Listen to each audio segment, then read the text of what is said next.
समस्त को नमस्कार। नमस्कार। आउ आम सदाप्रभुंर वाक्य पढ़ू। आम फिलिपियो 3:7 पद पढ़वा।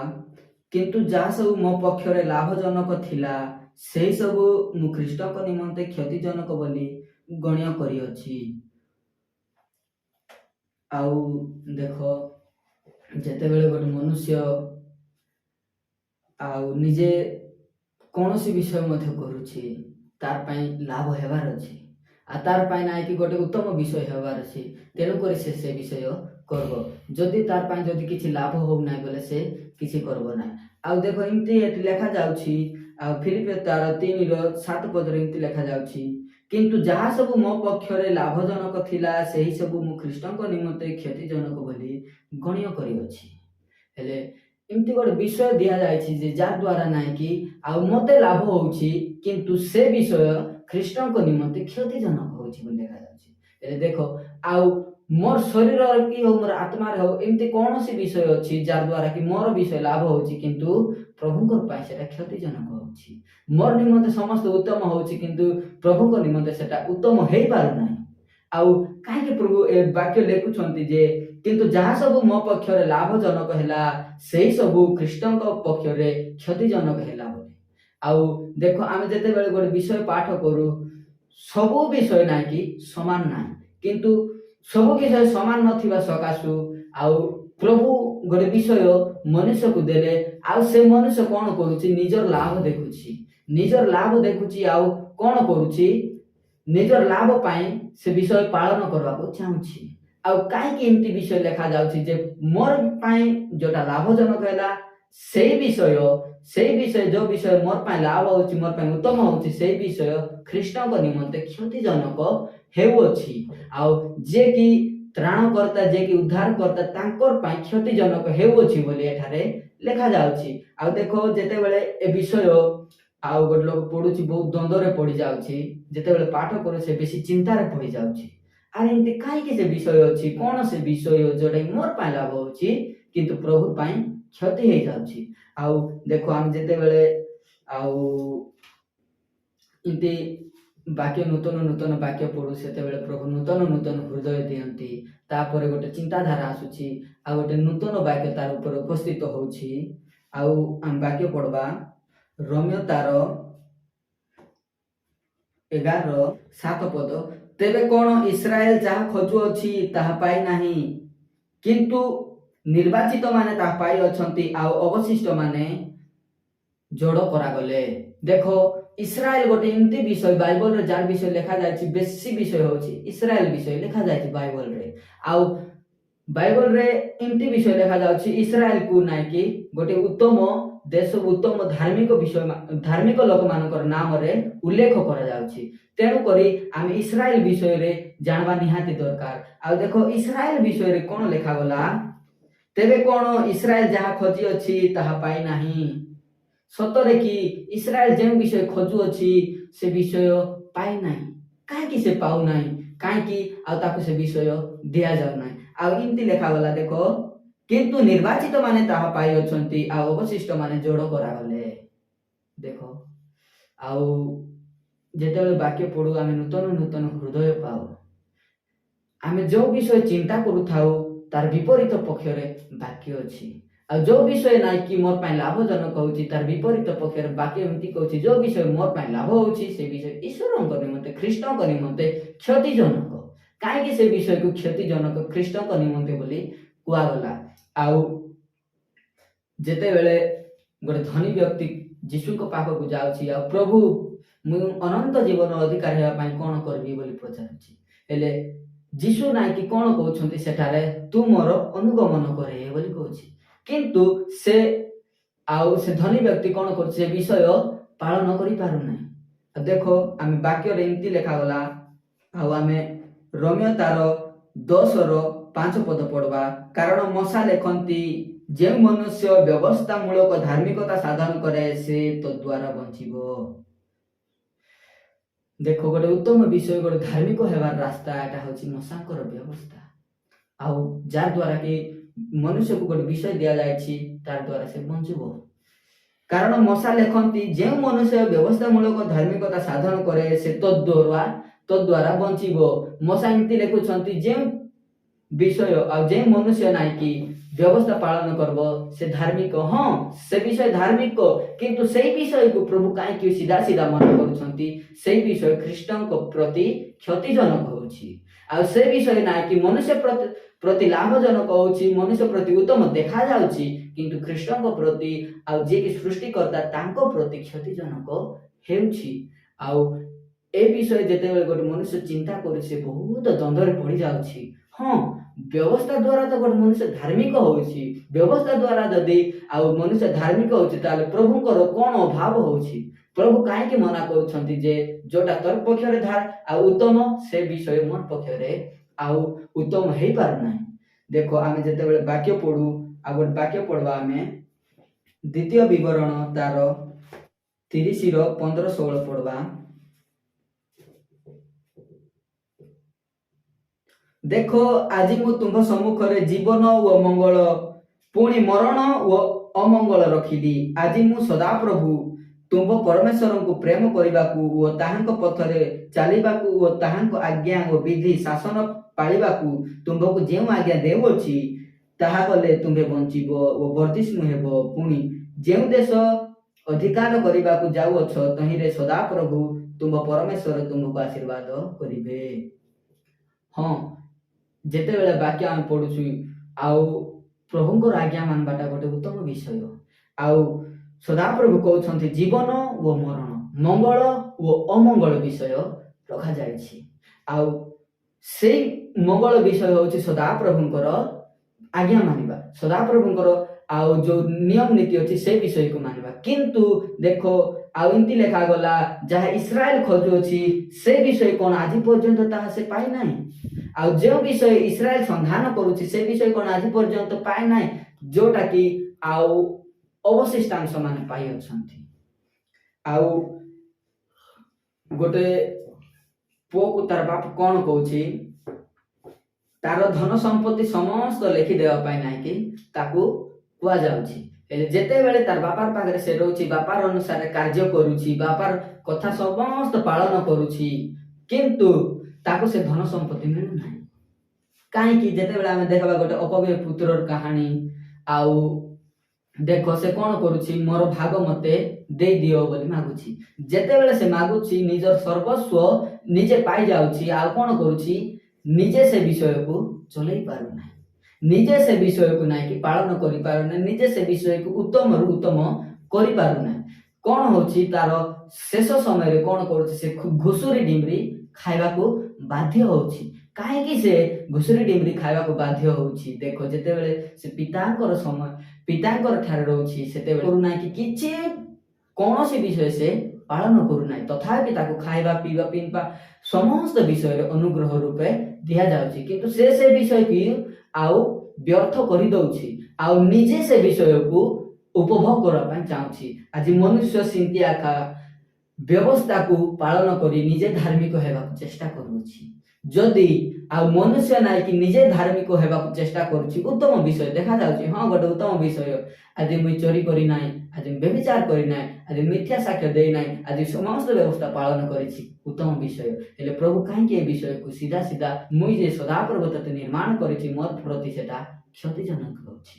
ଦେଖ, ଏମିତି ଲେଖାଗଲା, ଆଉ ଆଜି ମୁଁ ସଦାପ୍ରଭୁ ତୁମେ ପରମେଶ୍ୱରଙ୍କର ପ୍ରେମ କରିବାକୁ, ତାହାଙ୍କ ପଥରେ ଚାଲିବାକୁ ଓ ତାହାଙ୍କର ଆଜ୍ଞା ଓ ବିଧି ଶାସନ ଓ ପାଳିବାକୁ ତୁମକୁ ଯେଉଁ ଆଜ୍ଞା ଦେଉଅଛି ତାହା କଲେ ତୁମେ ବଞ୍ଚିବ, ବର୍ଦ୍ଧିଷ୍ଣୁ ହେବ। ପୁଣି ଯେଉଁ ଦେଶ ଅଧିକାର କରିବାକୁ ଯାଉଅଛ ତହିଁରେ ସଦାପ୍ରଭୁ ତୁମ ପରମେଶ୍ୱର ତୁମକୁ ଆଶୀର୍ବାଦ କରିବେ। ହଁ, ଏଠି ଗୋଟେ ବହୁତ ଉତ୍ତମ ବିଷୟ ଲେଖାଗଲା।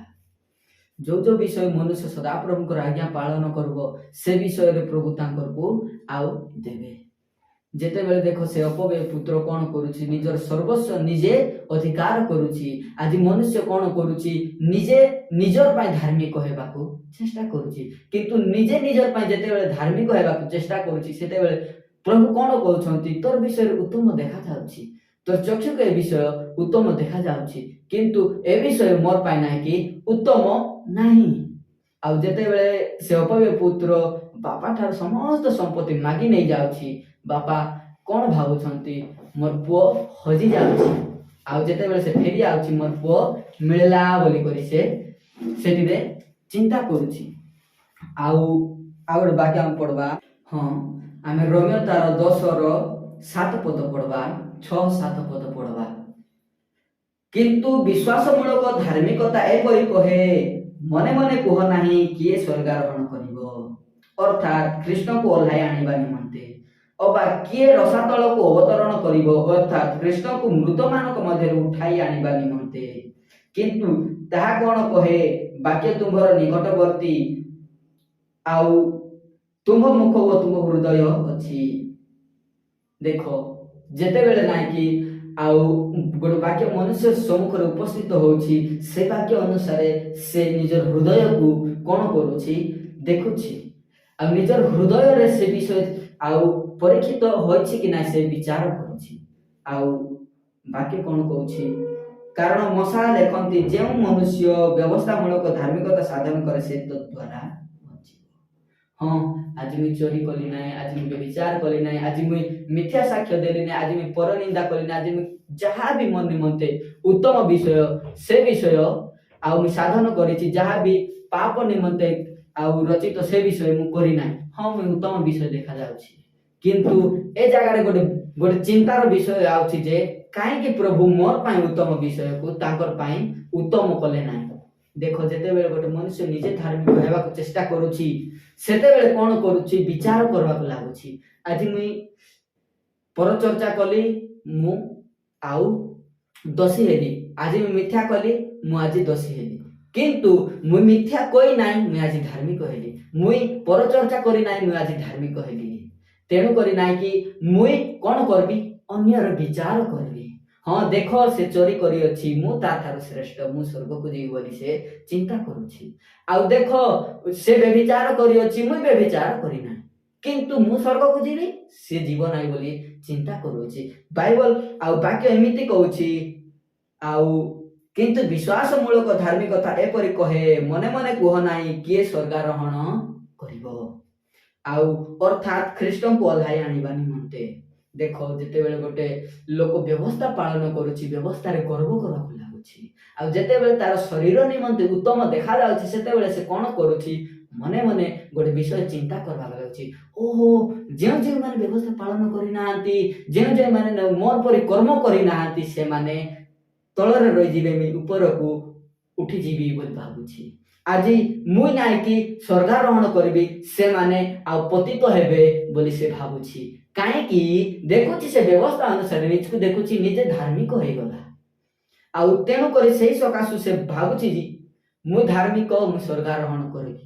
କିନ୍ତୁ ପ୍ରଭୁ ନିଜେ ବିଚାରକର୍ତ୍ତା ହେବା ଆଉ ପରିବର୍ତ୍ତେ ସେ ନିଜେ ନିଜର ବିଚାର କରୁଛି, ଆଉ ନିଜେ ନିଜେ ସ୍ୱର୍ଗାରୋହଣ କରିଅଛି ବୋଲି ସେ ଭାବୁଛି। ଯେପରି ଦେଖ, ଆଉ କ'ଣ କରୁଛି, ଅପବ୍ୟୟ ପୁତ୍ର ଯେତେବେଳେ ନିଜର ଘରକୁ ଆଉ ଫେରି ଆଉଛି, ସେତେବେଳେ ତାର ବାପା କ'ଣ କହୁଛି, ଗୋଟେ ଉତ୍ତମ ବିଷୟ, ଗୋଟେ ଉତ୍ତମ ଆଉ କପଡ଼ା, ଉତ୍ତମ ଲୁଗା, ଆଉ ଗୋଟେ ବହୁତ ବଡ଼ ଛାଗ ତାର ପାଇଁ ବୋଧ କରି ଭୋଜନ କରିବା ପାଇଁ ପ୍ରସ୍ତୁତ କରାଯାଉଛି। କିନ୍ତୁ ତାର ଭାଇ କ'ଣ କରୁଅଛି, ହଁ, ମୁଁ ଏତେ କର୍ମ କରିଅଛି, କିନ୍ତୁ ମୋର ପାଇଁ ଏ ବିଷୟ କାହିଁକି ଦିଆଗଲା ନାହିଁ। ମୋର ବନ୍ଧୁ ବାନ୍ଧବ ଆଇଲେ, କିନ୍ତୁ ମୋର ପାଇଁ ଗୋଟେ ଛୋଟ ଛେଳି ବି ମାରି ଦେଇନାହାନ୍ତି, ତାର ପାଇଁ ଏତେ ବଡ଼ ଆଉ ବିଷୟ, ଏତେ ବଡ଼ ଉତ୍ସାହ, ଏତେ ବଡ଼ ଖାଦ୍ୟଦ୍ରବ୍ୟ କାହିଁକି ବନେଇ ଦେଉଛନ୍ତି ବୋଲି କୁହାଯାଉଛି। ମୁଁ ତ ତମର ସମସ୍ତ କଥା ପାଳନ କରିଅଛି ବୋଲି ସେ ନିଜେ ନିଜକୁ ଗୋଟେ ଉତ୍ତମ ବିଷୟ, ନିଜେ ନିଜର ପାଇଁ ଗର୍ବ ଅନୁଭବ କରିବାରେ ଲାଗୁଛି। ଦେଖ, ଆମେ ଦେଖୁଛୁ, ଆଉ ଗୋଟେ ଲୋକ କ'ଣ କରୁଛି, ଯେତେବେଳେ ବ୍ୟବସ୍ଥା ପାଳନ କରୁଛି, ସେତେବେଳେ ନିଜେ ନିଜର ପାଇଁ ଗର୍ବ ଅନୁଭବ କରୁଛି। ନିଶ୍ଚୟ ମୁଁ ଯେଉଁ ଜାଗାକୁ ଯିବି, ସେ ଜାଗାକୁ ସେମାନେ ଯାଇପାରିବେ ନାହିଁ ବୋଲି ଭାବୁଛି। ଆଉ କ'ଣ କରୁଛି, କ'ଣ ଚିନ୍ତା କରୁଛି, ଯେତେବେଳେ ସେ ବ୍ୟବସ୍ଥା ସାଧନ କରିବାକୁ ସକ୍ଷମ ହେଇଯାଉଛି, ସେତେବେଳେ ସେ କ'ଣ ଭାବୁଛି ବୋଲେ, ମୁଁ ଯେଉଁ ବିଷୟ ପାଇବି, ସେମାନେ ବିଜାତି ମାନେ ହଉ କି ଆଉ ମୋର ପରି ଯେଉଁ କର୍ମ କରୁନାହାନ୍ତି, ସେମାନେ ନାଇଁ କି ସେ ବିଷୟ ପାଇବେ ନାହିଁ ବୋଲି ଚିନ୍ତା କରୁଛି, ମନେ ମନେ ଗର୍ବ କରୁଛି। ଆଉ ବାକ୍ୟରେ ଏମିତି ଲେଖାଯାଏ, ସତ୍ୟ ବାକ୍ୟ, ମନେ ମନେ କୁହ ନାହିଁ କିଏ ସ୍ୱର୍ଗାରୋହଣ କରିବ, ଅର୍ଥାତ୍ ଖ୍ରୀଷ୍ଟଙ୍କୁ ଓହ୍ଲାଇ ଆଣିବା ନିମନ୍ତେ। ସେମାନେ କ'ଣ କରୁଛନ୍ତି, ସେମାନେ ନିଜେ ନିଜର ପାଇଁ ଗୋଟେ ଆଉ ଉଦ୍ଧାରକର୍ତ୍ତା ସଦୃଶ ହଉଛନ୍ତି, ନିଜେ ନିଜ ପାଇଁ ଗୋଟେ ତ୍ରାଣକର୍ତ୍ତା ସଦୃଶ ନିଜକୁ ଭାବୁଛନ୍ତି।